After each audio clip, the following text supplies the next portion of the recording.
नमस्कार, मी भाग्यश्री बारलिंगे. अक्षय भाषा या संस्थेतर्फे माझ्या आवडत्या कविता या कार्यक्रमात आपल्या सर्वांचे मनापासून स्वागत असो. प्रथम ऐकूया संस्थेचे शीर्षक गीत. मंडळी, जनमानसात प्रश्न उमटला, भाषेस काय एवढे स्थान, भाषेस काय एवढा मान, मनुष्याचे हृदय. भाषा म्हणजे सर्जनाचा होंकार, भाषा म्हणजे बुद्धीचा आविष्कार, मनुष्याचे हृदय. अक्षय भाषा, मराठी भाषा, अक्षय भाषा, मराठी भाषा. जतन भाषेचे, रक्षण संस्कृतीचे. अक्षय भाषा, मराठी भाषा, अक्षय भाषा, मराठी भाषा. रसिक हो, अक्षय भाषा संस्थेतर्फे बऱ्याच काळानंतर सादर करीत आहोत कवितांचा कार्यक्रम. शीर्षक अगदी बाळबोध आहे, माझ्या आवडत्या कविता. पण या शीर्षकात 2 प्रश्न दडलेले आहेत. आपण कविता का वाचतो आणि त्या वाचून का दाखवतो? तर आपण कविता का वाचतो? तर एक तर निर्भेळ आनंदासाठी, आणि दुसरं म्हणजे कवितेत काहीतरी गुप्त रहस्यमय पद्धतीनं काहीतरी सांगितलं असतं असं सगळ्यांना वाटतं. ते आपल्याला हुडकून काढायचं असतं, आणि ते पण एक आव्हान असतं. खूपदा एखादी कविता वाचून आपल्या मनातही काहीतरी फुलतं आणि त्याची पण आपल्याला आस असते. तर कविता वाचून का दाखवावीशी वाटते आपल्याला? तर वाचनाच्या प्रक्रियेतून ती कविता आपल्याला नव्याने कळते. आपल्याला त्यातून आनंद मिळाला, ज्या गोष्टीतून आपल्याला आनंद मिळाला तो आनंद आपण वाटावा, इतरे जनांना तो आनंद मिळावा, असा पण हेतू साध्य होतो. आपला आनंद द्विगुणित होतो आणि कवितेचा आस्वादक, रसिक म्हणून आपल्याला एक किताब मिळतो, आपली कॉलर टाईट होते. या कार्यक्रमाचं उद्दिष्टही तेच आहे, कवितांचा आस्वाद घेणं, आपल्यातला आस्वादक घडवणं आणि इतर रसिकांबरोबर म्हणजे इतर फुलचुख्यांबरोबर कविता वाचाव्या, ऐकाव्या, यासाठी हा कार्यक्रम आहे. तर सर्वप्रथम ऐकूया एक परिचित कविता, अगदी एका वेगळ्या पद्धतीनं सादर केलेली. बालकवींची औदुंबर, तुम्हा सर्वांना माहिती असलेली कविता. वाचणार आहेत चेतन दाते आणि अस्मिता काणे.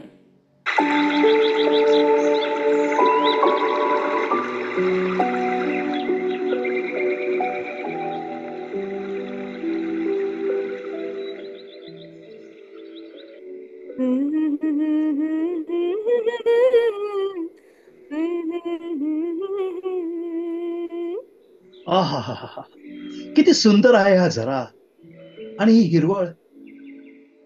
निळा सावळा झरा वाहतो बेटा बेटा तुला.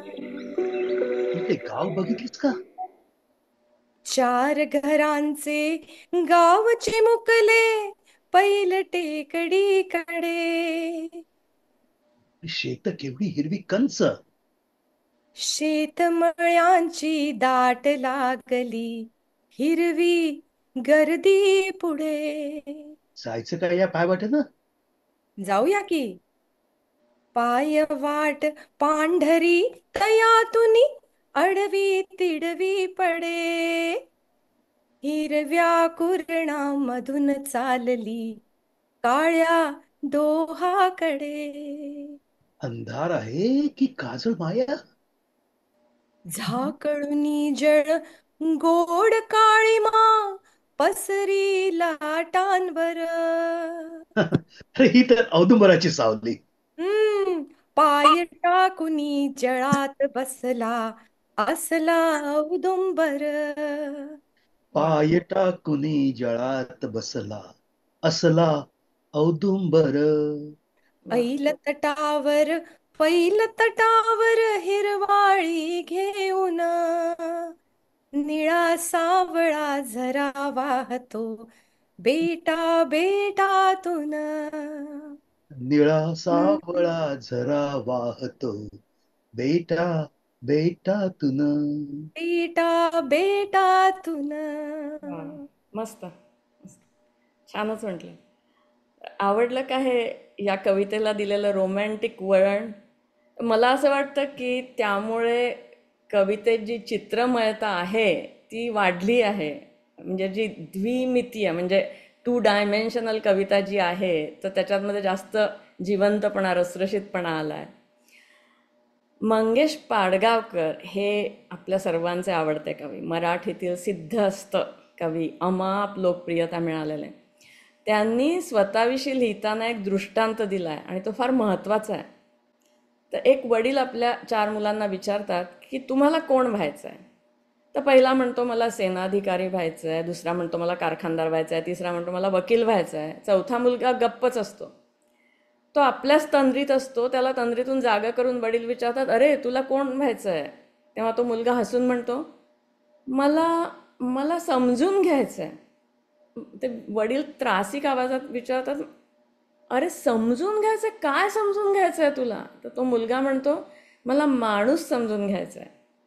म्हणजे माणूस दुःखी होतो सुखी होतो म्हणजे काय, तो मोहात पडतो म्हणजे काय, ज्या यशाच्या मागे तो छाती फुटेपर्यंत धावतो त्या यशाचा नेमका अर्थ काय, हे सारं सारं मला समजून घ्यायचं आहे.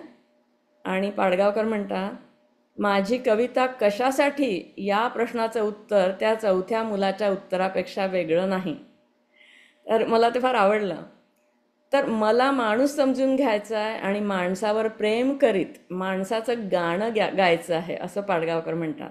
तर आता ऐकूया असं एक माणसाचं गाणं ज्याचं शीर्षक आहे फूल आणि कविता वाचन करतील अस्मिता काणे.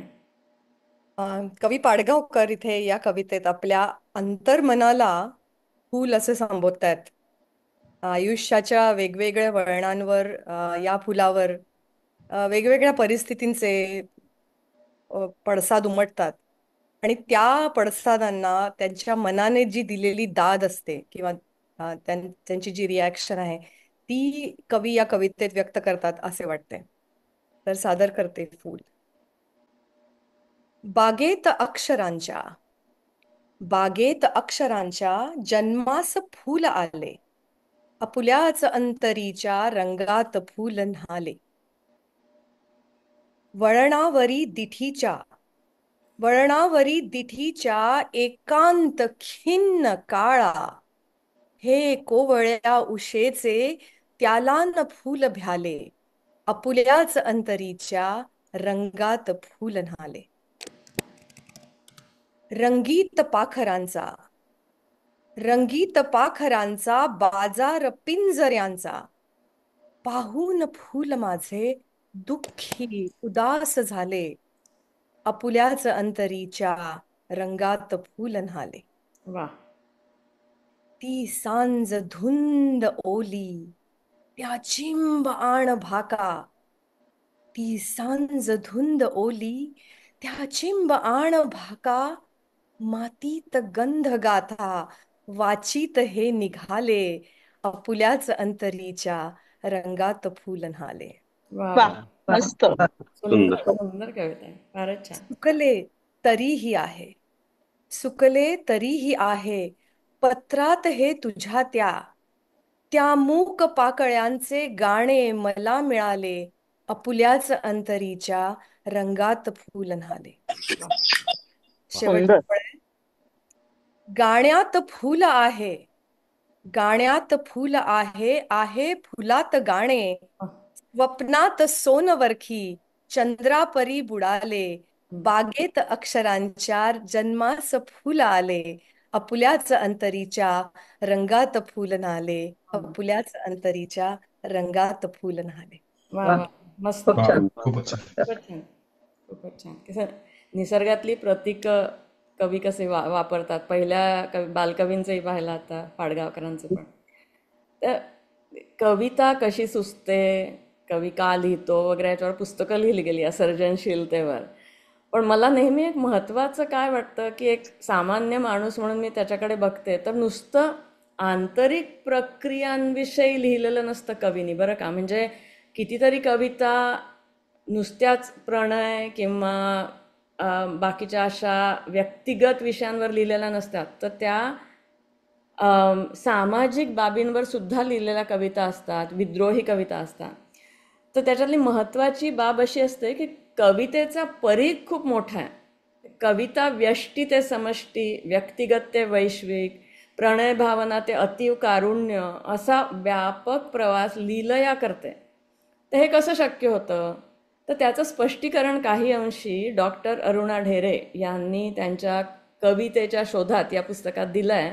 ते स्पष्टीकरण असं की सामान्य माणसाच्या जाणीवेत बहुतांशी आढळणारा एकेरीपणा कवीच्या अनुभवाच्या कक्षेत आल्यावर मोडतो. म्हणजे आपण जे दृश्य बघत असतो, सामान्य माणूस जे दृश्य बघत असतो, ते आपल्याला जसं दिसतं त्याच्यापेक्षा अनेक पटीने तीव्रता त्या चित्राची कवीला जाणवते, त्या दृश्याची. तर त्या दृश्याचा तीव्रपणा वाढतो आणि हे पहा वाक्य कसं लिहिलं आहे, तिची जखमा करण्याची शक्तीही अनेक पट वाढते. म्हणजे कवीच्या जाणीवेची जखमा करण्याची शक्ती अनेक पट वाढते. कळलं ना म्हणजे किती जोरदार वाक्य आहे. तर त्या जखमा कोणाला होतात? तर त्या जखमा कवीला झालेल्या आहेत बरं का. ही जी कविता आपण आता ऐकणार आहोत तर त्या जखमा सामाजिक विषमता पाहून कवीला झाल्या आहेत. पण अशा जखमांवर मलम सुद्धा कवी स्वतःच लावतो. अशा जखमांवर मलम म्हणून तो स्वतःच्याच कवितांचं लिंपन करतो. तर आता आपण ऐकूया दत्ता हलसगीकर यांची उंची ही कविता प्रेरणा पारखी यांच्या आवाजात. नमस्कार. उंची ही कविता 22 भाषांमध्ये भाषांतरित झाली आहे आणि वाराणसीमध्ये झालेल्या सर्वभाषी कवी संमेलनात सुद्धा दत्ताजींनी ही कविता सादर केली होती. आणि निसर्गाचा आणि फुलांचा आणि सगळ्यांचा आता आपण ज्या वेगवेगळ्या कवितेत वापर केला त्याचाच सगळ्यांचा एक त्यांना सगळ्यांना गुंफून ही सामाजिक परिस्थितीची जाणीव करून देणारी कविता आहे. ज्यांची बाग फुलून आली त्यांनी 2 फुले द्यावीत. ज्यांची बाग फुलून आली आहे त्यांनी 2 फुले द्यावीत. ज्यांचे सूर जुळून आले त्यांनी 2 गाणी गावीत. ज्यांच्या अंगणात झुकले ढग, ज्यांच्या अंगणात झुकले ढग त्यांनी उंच पाणी द्यावे. आपले श्रीमंत हृदय त्यांनी रिते करून भरून घ्यावे. सूर्यकुलाशी ज्यांचे नाते, सूर्यकुलाशी ज्यांचे नाते त्यांनी थोडा उजेड द्यावा. प्राक्तनाच्या अंधारात प्रकाशाचा गाव न्यावा. मन थोडे ओले करून आतून हिरवे हिरवे व्हावे. मन थोडे ओले करून आतून हिरवे हिरवे व्हावे. मन थोडे रसाळ करून आतून मधुर मधुर व्हावे. आभाळा एवढी ज्यांची उंची, आभाळा एवढी ज्यांची उंची त्यांनी थोडे खाली यावे. ज्यांचे जन्म मातीत मळले त्यांना वरती उचलून घ्यावे. ज्यांचे जन्म मातीत मळले त्यांना वरती उचलून घ्यावे. धन्यवाद. म्हणजे ही कविता मला असं वाटतं शालेय पाठ्यपुस्तकांमध्ये हवी, टेक्स्टबुकात हवी. खरं म्हणजे मी ही कविता सगळ्यात पहिल्यांदा कुठे बघितली आहे माहिती आहे का, की राम शेवाळकर नावाचे जे मोठे विदर्भातले लेखक होते तर त्यांचा ऑफिसमधला टेबल होता, त्याच्यावर काच होती आणि त्या काचेच्या खाली खूप महत्त्वाचे कागदपत्र वगैरे ठेवलेले असायचे. त्याच्यात ही कविता होती बरं का. म्हणजे ती रोज वाचायची त्या कविता. आपण श्लोक वगैरे वाचतो तसं ती रोज कविता वाचायची.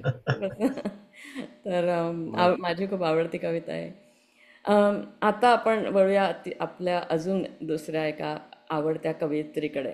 तर शांताबाई शेळके हे नावच म्हटल्यावर मनात किती आनंदाचे तरंग उमटतात आणि असं वाटतं शांताबाई नसत्या तर आपलं काय झालं असतं. म्हणजे जीवलगा कोणी लिहिलं असतं, डोलकर कोणी लिहिलं, कितीतरी गाणी म्हणजे आपण ते ऐकतच मोठे झालेलं. We have taken it for granted, that beauty in our life we have taken it for granted. तर शांता शेळके हे नाव मराठी सारस्वताचा भाग आहे, मराठी मानसाचा भाग आहे, अजरा अमर झालेलं नाव आहे आपल्या जगात. तर शांताबाईंची अनेक पदरी कविता वृत्तबद्ध रचनेपासून मुक्तछंदापर्यंत, प्रार्थनेपासून लावणीपर्यंत, प्रणयरम्य विषयांपासून मृत्यूपर्यंत अशा विविध क्षेत्रात संचार करते. तर शांताबाईंची गझल मात्र मी कधी ऐकली नव्हती, एवढं सगळं असून सुद्धा. बरं का, तुम्ही ऐकली आहे का? तर तुमच्यातील आस्वादकाला जाग करणारी एक गझल आपण ऐकूया शशांक दळवी यांच्या आवाजात. त्याचं शीर्षक आहे गाऊन फार गेले. आणि ह्या गझलेनंतर परत त्या काव्यप्रकारावर आपण विचार करतो आहोत. तर या काव्यप्रकारावर भाष्य करतील ओमकार कराडे आणि मग ते तरुण आहे रात्र अजूनही सुरेश भटांची गझल त्याचा आधार घेऊन काही गोष्टी विशद करतील. तर आता मी शशांक दळवी यांना म्हणेन की त्यांनी गाऊन फार गेले ही शांताबाईंची गझल वाचावी. धन्यवाद भगेशताई. आणि ही गझल रोमॅन्टिक गझल नसून सांगण्यासारखं असं आहे की ही लोकांच्या मानसिकतेवर किंवा त्यांच्या वागणुकीवर अगदी मार्मिक अशी टिप्पणी केलेली अशी गझल आहे. गाऊन फार गेले.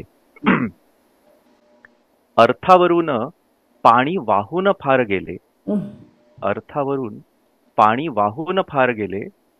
चैतन्यहीन गाणी गाऊन फार गेली. दुथडी भरून पूर आला निघून गेला. दुथडी भरून पूर आला निघून गेला. वाळूत कोरड्याया न्हावून फार गेले. साध्यंत ऐकविल्या त्या, साध्यंत ऐकविल्या त्या, त्या पुन्हा कहाण्या पडसाद मात्र मागे राहून फार गेले. वा. आत्म्या सवेच कोणी केले सदैव वैर. आत्म्या सवेच कोणी केले सदैव वैर. नवसाच देव खोटे पाहून फार गेले. मस्त. छानच. झेलून वीज माथा, झेलून वीज माथा उद्ध्वस्त होय कोणी. त्याची व्यथा मजेने पाहून फार गेले. लोकांची किती जोरदार मजा पाहून जायचं. आणि शेवटचा शेर आहे. शिलगावले निखारे ते वेगळेच होते. शिलगावले निखारे ते वेगळेच होते. ती राखचाच पाया धावून फार गेले. सुंदर. सुरेख. मस्त. ते कडवं कुठलं आहे की ती मजा पाहायला लोक येतात ज्याच्या डोक्यावर वीज पडते, काय आहे ते? झेलून वीज माथा उद्ध्वस्त होय कोणी. त्याची व्यथा मजेने पाहून फार गेले. तर ते मजा जोरदार आहे ना. हे सतत घडणारी घटना आहे. म्हणजे समाजात त्यांना किती आनंद होतो. शेवटची फाशीची शिक्षा एक 1800च्या मध्यावर देण्यात आली. ती जेव्हा दिली जात होती तर त्याची ऍडव्हर्टाइजमेंट करण्यात आली, जाहिरात करण्यात आली की या बघायला ही शेवटची फाशीची शिक्षा आहे. आणि मग लोकांनी बाहेर पॉपकॉर्न्स वगैरे खाऊन जत्रा केली. म्हणजे किती हॉरिबल. म्हणजे कवी त्या शांताबाईंनी जे लिहिलंय ते अगदी खरं. मजा करतात, दुसऱ्यावर वीज पडत असते. खूप छान सुंदर कविता. तर आता मी ओमकार कराड यांना म्हणेन की गझल म्हणजे काय याविषयी विशद करावं. खूप वेळा लोक असं विचारतात की गझल आणि इतर कविता यांच्यामध्ये काय फरक आहे.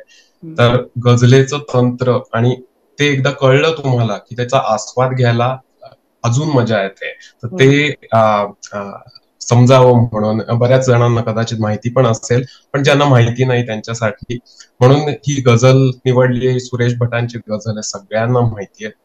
तरुण आहे रात्र अजूनी, आणि अतिशय सुंदर गझल आहे ही. हिला चाल पण खूप छान लावली हृदयनाथ मंगेशकरांनी आणि गायली आशा भोसले यांनी. तर ते सगळ्यांना गाणं म्हणून सगळ्यांना अगदी माहिती आहे. पण जी सुरेश भटांनी गझल लिहिली आहे ती केवढी छान लिहिलीये आणि त्याच्यातला गझल म्हणून आस्वाद घेण्यासाठी तो कसा घ्यायचा याच्यासाठी बेसिकली ह्याच्यात 5 शेर आहेत, म्हणजे 6 आहेत ऍक्च्युली, पण मी एक गाळलाय, मुद्दाम गाळलाय.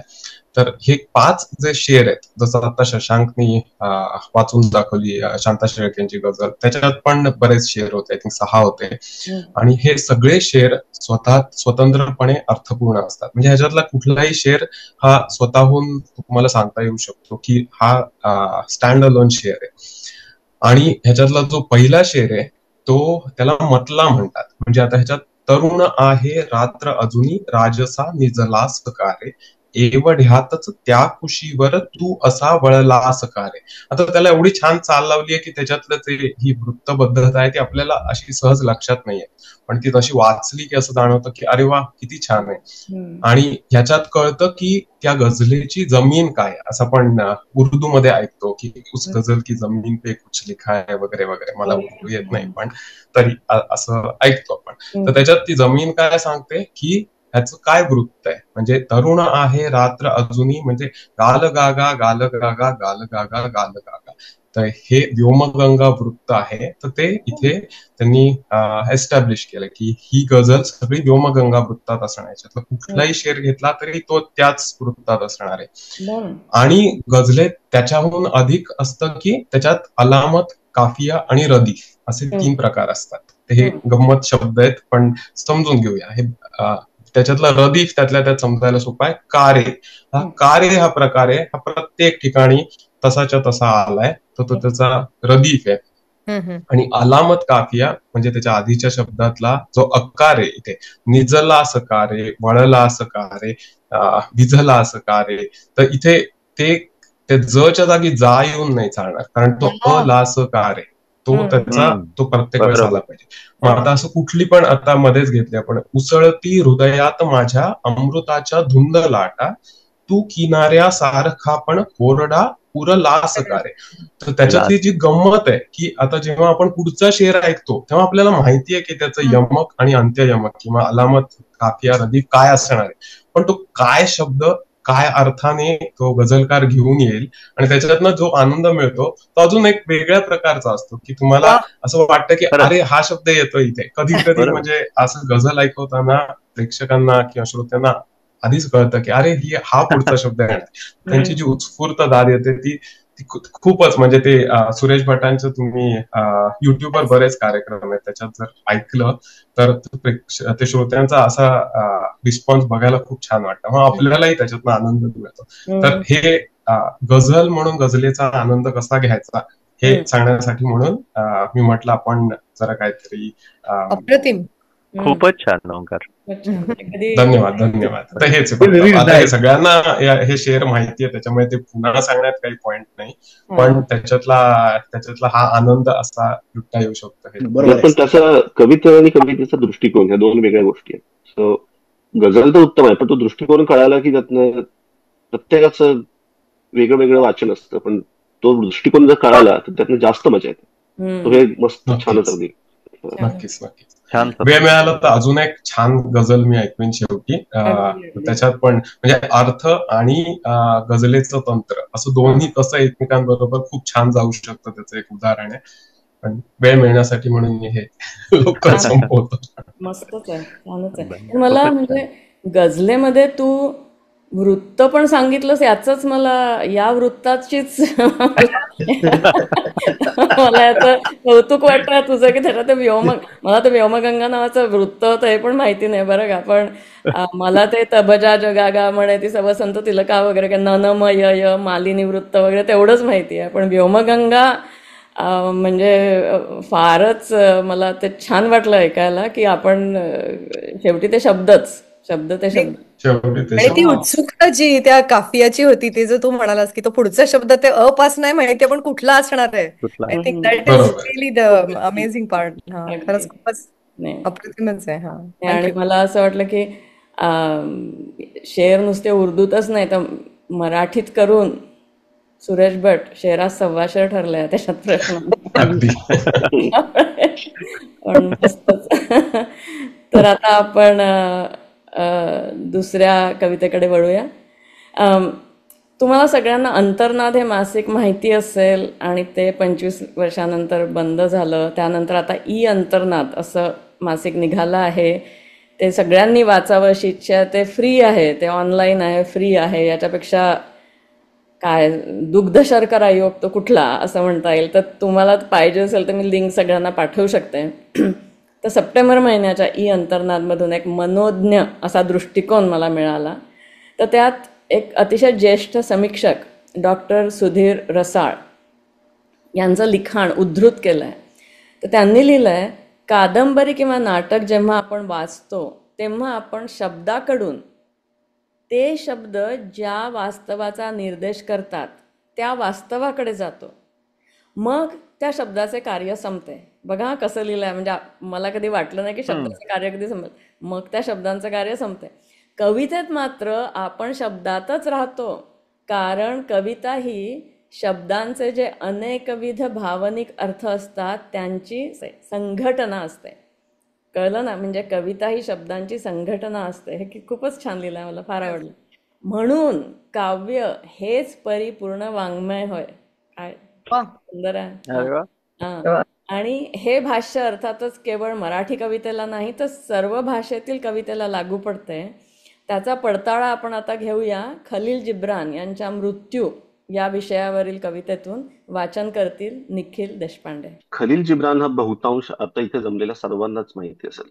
प्रॉफेट नावाचं एक पुस्तक आहे. प्रॉफेट ही जी संकल्पना आहे, जो थेट देवाशी बोलू शकतो, किंवा he is suppose to be the link between you and God. तो वेगवेगळ्या विषयांवरती त्याला विचारल्या गेलेल्या प्रश्नांना किंवा वेगवेगळ्या विषयांवरती माहिती, त्याला जी माहिती आहे देवाकडनं त्याला जे मिळालेले आहे ते सांगतोय. So it is a spoken word by the God असं ते अजम्पशन आहे. आणि अशा पद्धतीने त्या प्रॉफेटमध्ये सर्व विषयांवरती, प्रेमापासून मृत्यूपर्यंत सर्व विषयांवरती देवाचं जे काही सांगणं आहे ते त्याच्यामध्ये खलील जिब्रानने शब्दांमध्ये व्यक्त केलेलं आहे. आणि त्यातली ऑन डेथ, जे बेसिकली मृत्यूवरती त्याचं जे सांगणं आहे ते मी आज सादर करतोय. Then Almitra spoke saying, we would ask now of death. Almitra is suppose to be एक असं फेरी कॅरेक्टर आहे जे त्या प्रॉफिटशी बोलते आणि वेगवेगळे प्रश्न त्याला विचारते. आणि now the prophet goes into what death is. And he said, you would know the secret of death, but how shall you find it unless you seek it in the heart of life? The owl whose night-bound eyes are blind unto the day cannot unveil the mystery of life. म्हणजे किती सुंदर संकल्पना आहे की मृत्यूचं जे रहस्य आहे, जे गुपित आहे, ते तुम्हाला माहिती करायचं ना, ते आयुष्यातनं सुरू होतं. मृत्यूचं रहस्य हे तुम्हाला दुसरीकडे कुठे मिळत नाही, तुमच्या आयुष्यातून ते सुरू होणार आहे रहस्य. एखादा जे घुबड असतं की ज्याला रात्रीच फक्त रात्रीच बघायची सगळी सवय आहे, त्याला उजेड काय आहे हे कधीच आयुष्यात कळणार. पण त्याच्या दृष्टिकोनातनं तो रात्र हेच त्याच्या आयुष्याकडे बघण्याचा दृष्टिकोन आहे. If you would indeed behold the spirit of death, open your heart wide unto the body of life.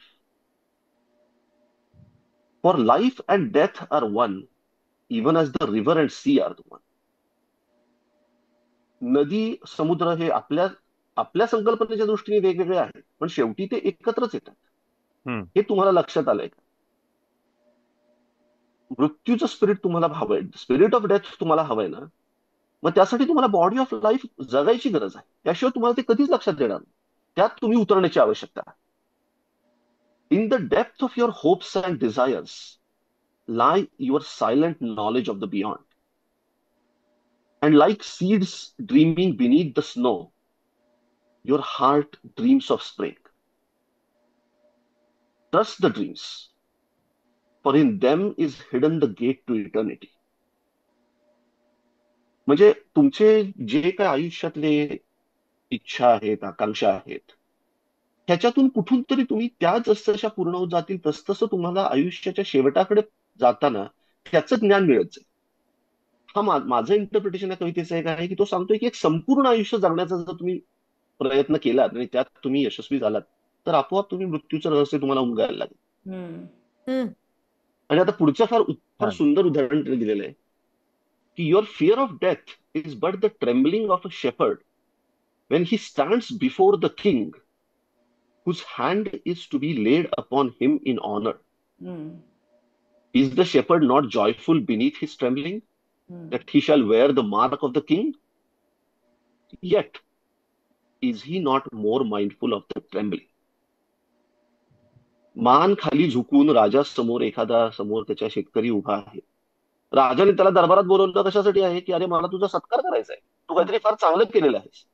पण त्याच्या डोक्यात एकच भीती आहे की आता हा राजाने हात उचलला की तो तलवार घेऊनच खाली येणार आणि माझं शिरच्छेदच करणार. हम्म. कुठेतरी आतमध्ये त्याला कदाचित ती जाणीव असेल की काहीतरी मला काहीतरी चांगलं मिळणार आहे, पण ती जाणीव पूर्णपणे दाबली गेलेली आहे फक्त त्या भीतीने. हेच मृत्यूबरोबर होतं. कुठेतरी पलीकडे काहीतरी चांगलं आहे असं कदाचित आपल्या डोळ्यासमोर येऊ शकतं, परंतु मृत्यूच्या भीतीनेच सगळं दाबलं गेलेलं असतं. बरोबर. आणि पुढच्या 2 ओळीत तो वर्णन करतो की for what is it to die but to stand naked in the wind and to melt into the sun. And what is it to cease breathing but to free the breath from the restless tides, that it may rise and expand and seek God unencumbered? Only when you drink from the river of silence shall you indeed sing. And when you have reached the mountain top, then you shall begin to climb. And when the earth shall claim your limbs, then shall you truly dance. वा. वा, सुंदर. छान. Profit पुस्तक सगळ्यांनीच वाचलं असेल आणि अतिशय म्हणजे कलेक्टिबल आहे ते आणि परत परत वाचावं आणि त्याच्यातून आपल्याला सदैव काहीतरी नवीन मिळत जातं असं ते सदा नवीन असलेलं पुस्तक आहे ते. तर आपण आता वळूया दुसऱ्या कवितेकडे. ही पण या थीममधलीच आहे, ते निखिलनी जे सांगितलं त्यासारखीच कविता आहे. जर तुम्ही कधी ICUत काम केलं असेल किंवा तुम्ही नुसतं ICU वेटिंग रूममध्ये बसला जरी असाल, तुमची प्रिय व्यक्ती ICUत आहे आणि तुम्ही बसलेला आहात बाहेर, तर तुम्हाला अशी एक अस्पष्ट अशी जवळीक वाटायला लागते तिथे त्या ICU वेटिंग रूममध्ये असलेल्या सगळ्यांशी. तर हा अस्पष्टपणा विजयाताई राज्याध्यक्ष यांनी शब्दात अगदी असा अचूक पकडलेला आहे. कळलं ना मला, मी ICUत काम केलेलं आहे आणि मला नेहमी हे वाटलेलं आहे, पण मला ते कधी शब्दात सांगता आलं नाही. तर ही कविता आहे, या कवितेचं शीर्षक आहे अत्तर आणि वाचन करतायत राधा बघे.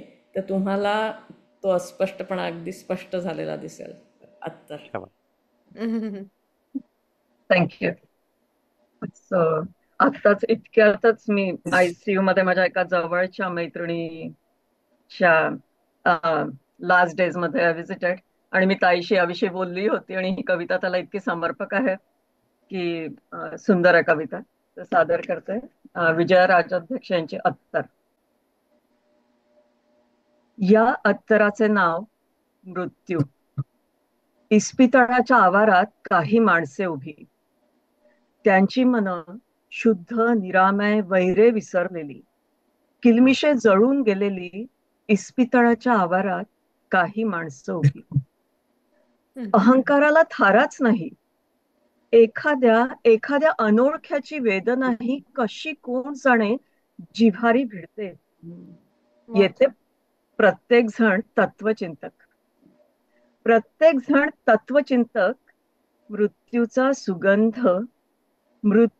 सुगंध जीवनाची वाट विचारित आवारात येऊन थबकला आहे.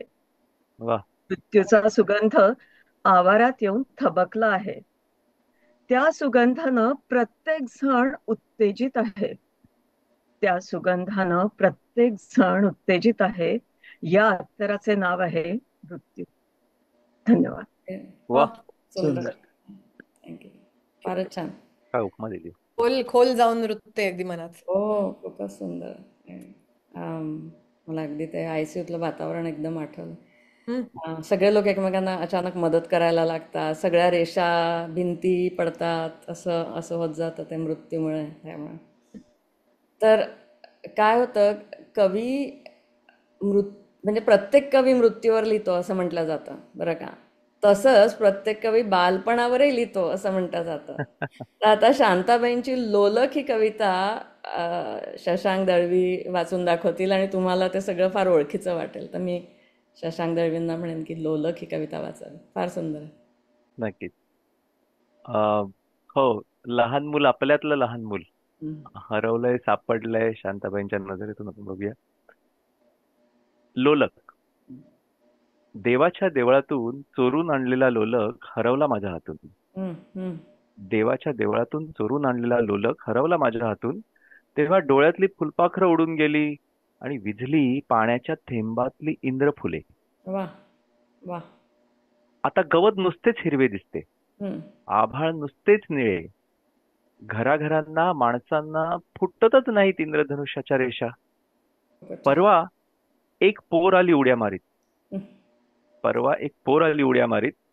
हातांचे पंख पसरून, डोळे विस्फारून हिदळत मला म्हणाली, गंमत बघ, गवत हिरवे नसते, आभाळ निळे नसते, आणि माणसे असतात इंद्रधनुष्याची बनलेली.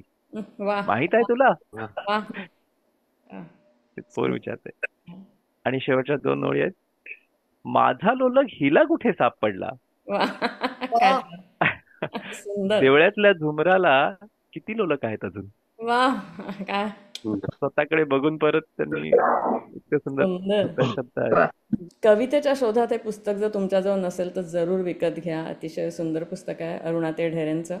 तर त्यांनी लिहिलंय की कारणाने किंवा कारणाशिवायही आपण कवितेकडे पुन्हा पुन्हा वळतो. म्हणजे आजचं सुद्धा आपण कवितेकडे का वळलो हे स्वतःला विचारावं लागतं की का बरं वळलो आहे. आपल्याला नुसत्या कविता आवडतात, सगळ्यांबरोबर ऐकायला आवडतात, तर कारणाने किंवा कारणाशिवाय आपण कवितेकडे वळतो. तिच्या अर्थाची उकल करताना आपली आयुष्याविषयीची जाणच एका प्रकारे वाढत असते. हे किती सुंदर. कविता समजून घेण्याच्या धडपडीत आपल्यामधला आस्वादक घडत जातो. तर माझ्या मते ही जी प्रक्रिया आहे आस्वाद घेण्याची, तर हा नुसता रिकामा आस्वाद नाही आहे, तर तो शहाणीव देणारा आहे, पोषक असा आस्वाद आहे. हा आस्वाद आपल्याला अंतर्मुख करतो. तर या शेवटच्या ज्या 2 कविता आहेत त्या ऐकताना तुम्हाला हे जाणवेल. तर या 2 शेवटच्या कविता त्या स्थलांतरितांसाठी म्हणजे इमिग्रंटसाठी आहे.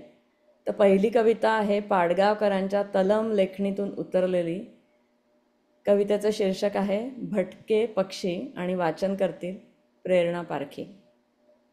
भटके पक्षी थव्या थव्यांनी येऊन बसतात. त्यांच्या उडण्याच्या प्रत्येक कडव्याला देशांतराचे ध्रुवपद. वाह वाह वाह. ते बसतात साखळीवर.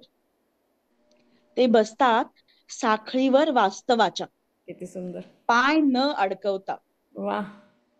त्यांची हृदये त्यांच्या पंखात थरारत असतात. वाह. भटक्या पक्ष्यांना लळा असतो झाडांचा, मातीचा, गवताच्या हिरव्या समुद्राचा पण. त्यांचे पंख अटळ ठरतात. त्यांचे पंख अटळ ठरतात. त्यांचे प्रेम बांधित नाही, बांधून घेत नाही. ते आधी भटके असतात, मग पक्षी असतात.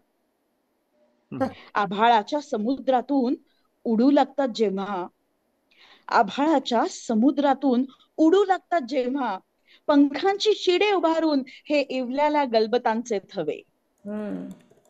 तेव्हा मी हृदयात भरून घेतो, तेव्हा मी हृदयात भरून घेतो त्यांचा कलकलाट, त्यांच्या पंखातला थडथडता उत्साह, अटळ गती. धन्यवाद. वा. खूपच मला आवडलेली कविता. पाठीच्या कण्यातच टाकतात कविता. जोरदारच आहे. म्हणजे परत परत वाचावी ही कविता अशी आहे. तर ती अटळ गती आपल्या पंखात अजूनही आहे का असं तुम्हाला वाटतं का? म्हणजे आपल्यालाही लळा आहे मातीचा. मग आपण भटके आहोत की आपण स्वदेश सोडल्याचा बहाणा करतो आहोत? तर त्याचं उत्तर विंदांच्या या शेवटच्या कवितेत मिळेल. तर शीर्षक असं आहे, या निष्पर्ण वृक्षांची सावली आणि एक मुक्त सुनेत, असं कंसात लिहिलं आहे. आणि हे सत्यकथेचे 2 अतिशय सुंदर निवडक कविता खंड प्रसिद्ध झाले आहेत, भाग 1 आणि भाग 2. तर ते असे सोन्याच्या दागिन्यांसारखे सुंदर आहेत माझ्यासमोर. मी ते विकत घेतले विश्व मराठी साहित्य संमेलनात. तर ती माझी फार कमाई झालेली. तर ते खूपच सुंदर आहेत ते. तर त्यात ही कविता आहे. तर कविता अशी आहे: या निष्पर्ण वृक्षांची सावली जरी पडली माझ्या शरीरावर, तरी शरीराला फुटतील पाने फक्त फणसाचीच. याची नव्हती मला कल्पना. म्हणजे विंदा अमेरिकेत जेव्हा आले तेव्हाची ती कविता आहे. नव्हती कल्पना चावरा वारा बसेल सांगत मोराच्या बातम्या. नव्हती कल्पना इथे पार्थिवाला फळविल बर्फ आणि रुजेल या बर्फामध्ये ते हिरण्यगर्भ सतलजच्या पलीकडील. नव्हती कल्पना 4000 मैल ओलांडूनही, नव्हती कल्पना 4000 मैल ओलांडूनही मी शेवटी पोहोचेन फक्त माझ्याच देशात. हे आपल्या बरोबर this happens every day with us, की 4000 मैल ओलांडूनही मी शेवटी पोहोचेन फक्त माझ्याच देशात. असेल वाहत गंगाच मिसिसिपीतून. क्या बात आहे. असेल वाहत गंगाच मिसिसिपीतून, असतील तिथेच 2 हात शस्त्रद्वीपाला मिठीत पकडणारे.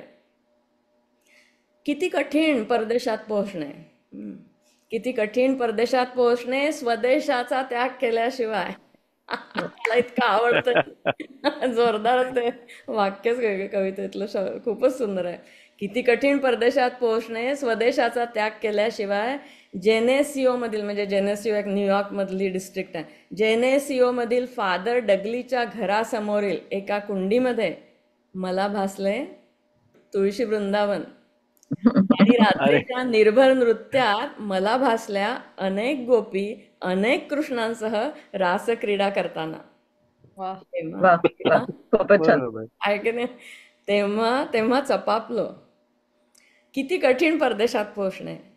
उंबरठ्याला फुटलेली मथुरेची पायवाट, उंबरठ्याला फुटलेली मथुरेची पायवाट असते न संपणारी अटलांटिक ओलांडून देखील.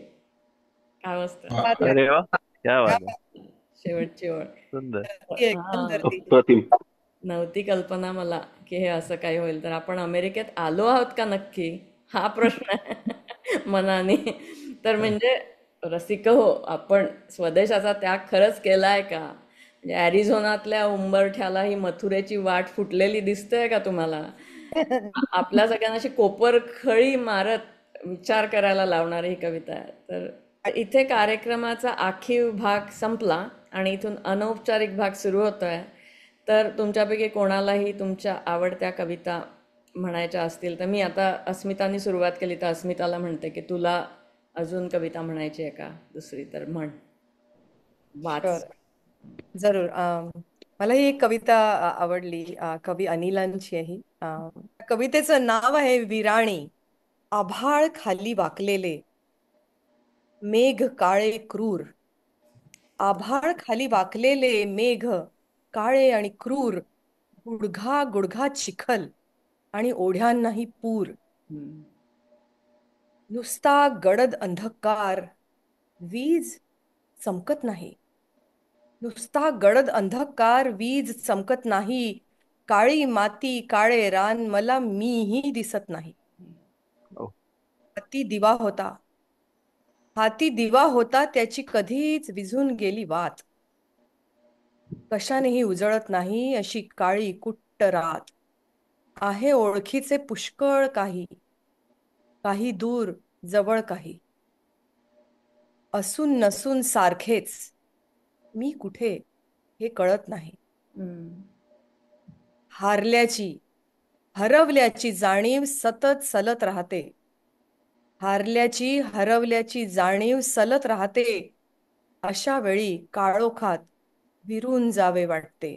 अशा वेळी काळोखात विरून जावे वाटते. राणी. मी ही कविता खुद्द अनिलांच्या तोंडून, कवी अनिलांच्या तोंडून एका साहित्य संमेलनात ऐकली आहे. त्यांनी तेव्हा ती नवीन केलेली होती. असं वाटत होतं खरंच आभाळ खाली वाकलेले मेघ काळे क्रूर, गुडगा गुडगा चिखल, आणि खूपच ते खूप छान कविता आहे ती. कविता म्हणून तिचं महत्व खूप जास्त आहे. म्हणजे त्याच्यातला भाव कदाचित लोकांना वाटेल की ती खिन्न आहे वगैरे, पण कविता म्हणून ती खूपच उच्च दर्जाची कविता आहे. दशपदी या कविता संग्रहातली आहे, आणि दशपदी अनिलांनी सुरू केलेला काव्यप्रकार आहे. 10 ओळींच्या कविता. म्हणजे आपल्या साहित्यात 2 ओळींच्या होत्या, 4 ओळींच्या होत्या. मग सुनीत, सॉनेटच्या मागे सुनीत केली लोकांनी. सुनीत त्याला बरंच त्याच्यावर आहे उहापोह केलेला साहित्यात, पण सुनीत निर्माण झाली ती. पण 10 ओळीच्या यांनी केल्या सुरू. हा, आत्मारामरावजी देशपांडे कवी यांनी. आत्मारामरावजी, मुक्काम पोस्ट नागपूर.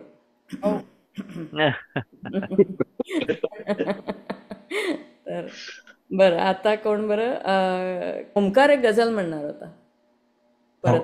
हा, वाच. इर्शाद. ओके, धन्यवाद. तर ही मे बी थोडस मागे जाऊन भाग्यश्रीताई म्हणाल्या की अरुणा ढेरेंचं कविता कशी स्फुरते त्याच्यावर, त्या कवितेच्या शोधात ना, मला एक्झॅक्ट.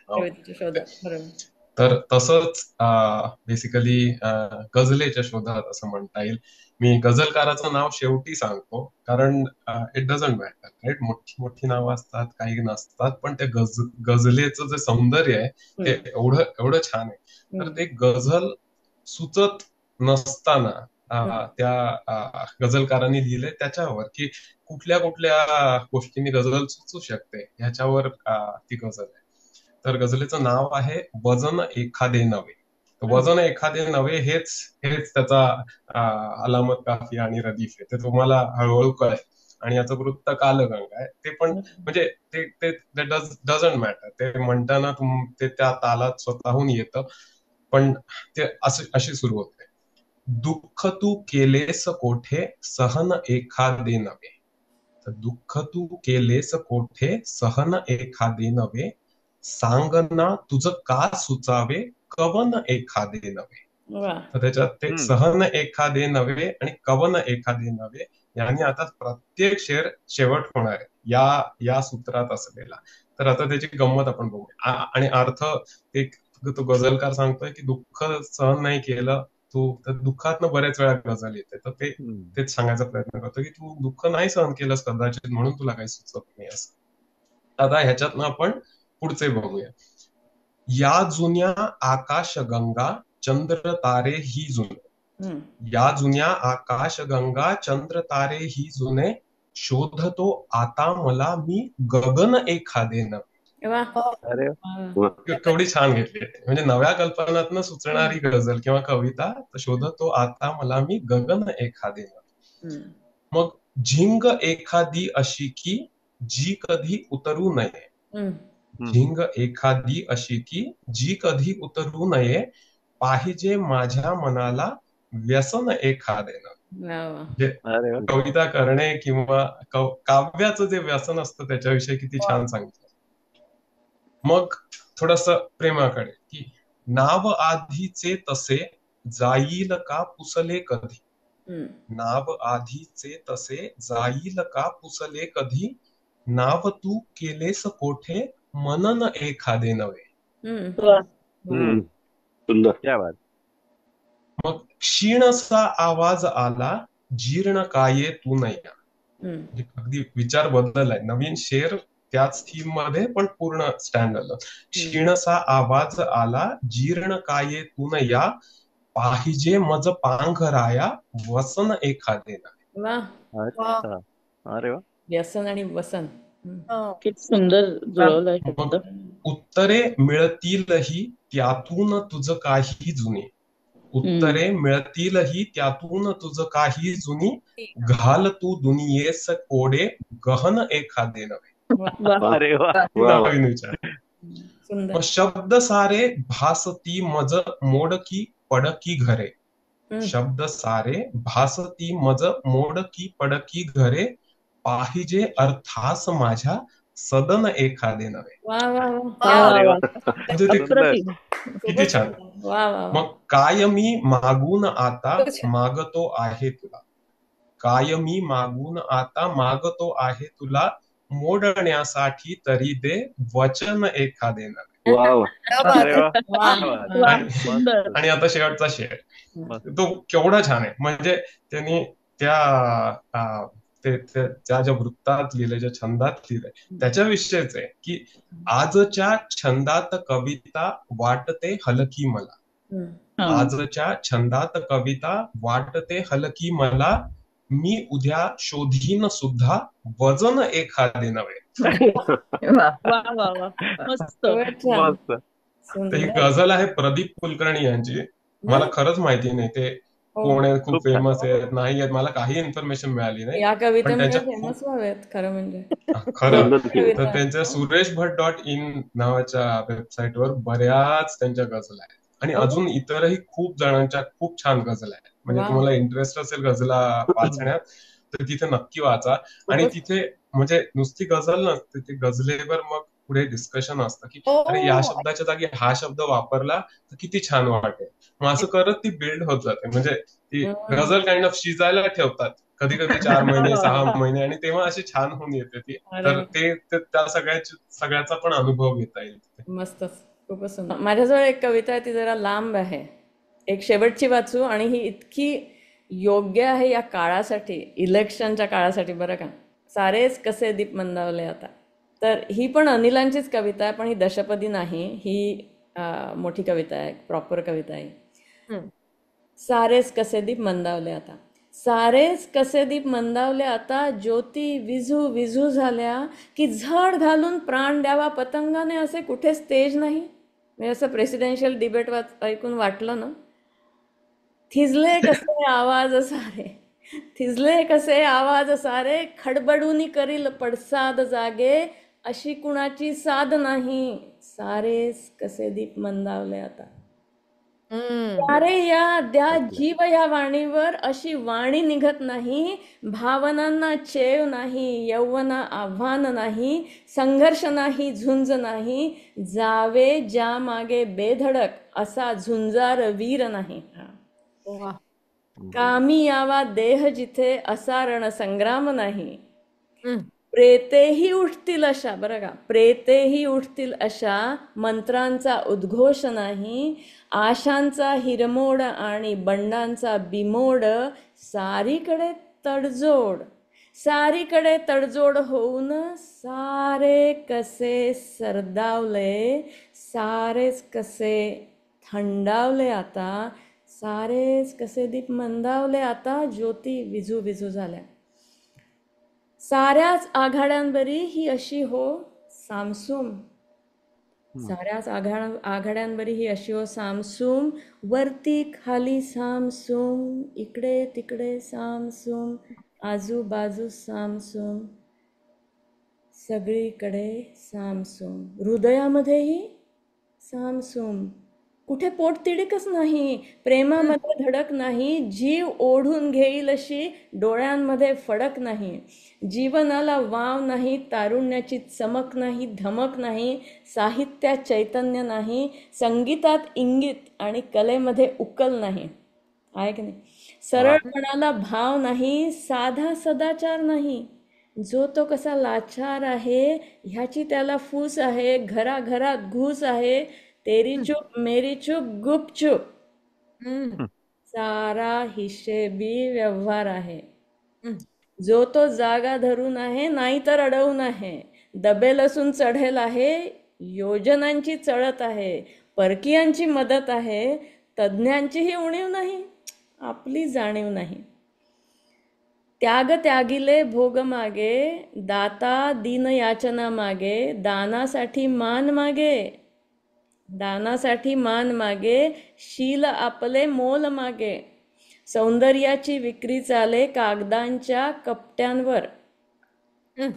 सारी स्वरूपे कुरूप झाली, हुरूप कशाचा नाही चित्ता. सारेच कसे दीप मंदावले आता, सारेच कसे दीप मंदावले आता. जोरदार वा. कविता. वा. वा. सगळ्याच मस्त. वेगवेगळ्या अवस्थांवरती ते खरंय. भाष्य झालंय. किती परफेक्ट आहे ही कविता आताच्या सिच्युएशनला. आणि केव्हा लिहिली माहिती नाही, पण ती हो अजूनही ना, अजूनही चालू आहे. 70s मध्ये लिहिलेली कविता. दुर्दैव आहे आपलं. ही पण अनिलांच्या तोंडून ऐकली आम्ही स्टेजवर. खूपच मस्त कविता आहे. हा, म्हणजे आहे, पण कसं आहे की त्याच्यातून आपल्याला इन्स्पिरेशन मिळतं की अरे बाबा हे असं आहे, उठा तुम्ही, जागे व्हा, चैतन्य आणा, असं आहे त्याच्यामध्ये. तर पण असो, आता 11 वाजून गेले आहेत. मी प्रेक्षकांना म्हणेन, त्यांना काही बोलायचं आहे का, आपण 5 मिनिटं देऊया आणि मग कार्यक्रम संपवूया.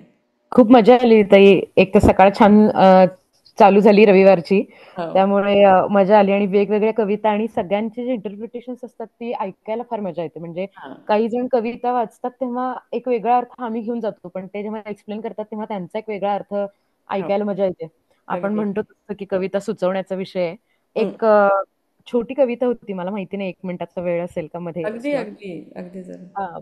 आपण कवी आणि कवितांबद्दल खूप बोलत होतो आणि असा बऱ्याच वेळेला विषय खूप डिस्कस केला जातो की कवीचं भवितव्य काय, किंवा कवीच्या संसाराचं काय, किंवा एकंदरीत प्रॅक्टिकॅलिटीमध्ये आपण जेव्हा येतो त्याच्या कवितेच्या विश्वातून तो बाहेर येतो त्यावेळेस काय आहे. आणि एक तासू वैद्यांची कविता आहे, कवीच नाव आहे त्या कवितेचं. थोडीशी उदासीनतेकडे जाणारी कविता आहे ती, पण थोडीशी रिअलिस्टिक अशी वाटणारी आहे, तर ती वाचायची इच्छा होती. वाचवा. कवीच्या कवितेत चिमण्या चिवचिवतात, पण कवी स्वतःच्या घरात चिमण्यांना खोपा करू देत नाही. तसा त्याचा फारसा विरोध नसतो चिमण्यांच्या खोप्याला. होतं काय, खोप्यातून कचरा खाली पडतो आणि कवीची बायको वैतागत असते. झाडावर कविता लिहिणारा कवी झाडाची मुळं भिंत पोखरतात म्हणून सगळी हिरवीगार झाडं तोडत असतो. कवी टाळतो पाहण स्वतःच्या पायाला पडलेल्या भेगांकडे.